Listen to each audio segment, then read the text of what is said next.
Sexual abuse isn't just something that happens in the movies. It's not just from TV or from the radio or from books. It's not just from the poverty-stricken areas in other countries, far away from our small towns and white picket fences.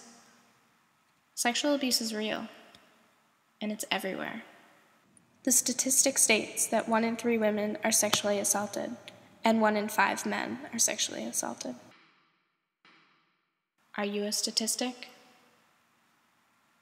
Maybe you were the fatherless child who turned to her middle-aged piano teacher as another father figure, and he did everything he could to fill that role for you, until one day he decided he'd rather call himself your boyfriend. You were 9. Or were you 17, and it wasn't even physical? He was your grandfather, and he offered to pay you $1,000 in exchange for sexual favors. When you cried and said no, he wanted to write you a check to keep you from telling your family. You didn't take the check, but you didn't tell your family. It took you 2 years before you could be near an older man without worrying he'd hurt you.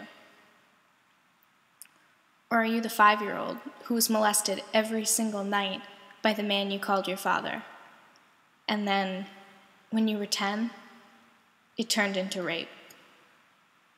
At 14, you planned his murder for 3 years until you realized he wasn't worth throwing your life away.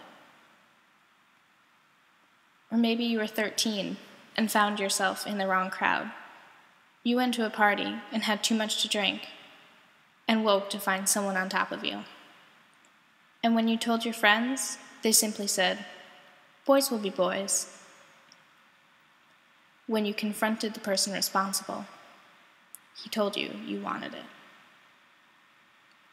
Or are you the male statistic of the group, abused as a child by the man you trusted, and now you can't stop sleeping with women just to try to fill the void of the innocence you lost so long ago?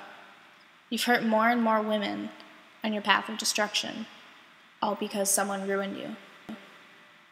These are all real stories. Stories of people I know.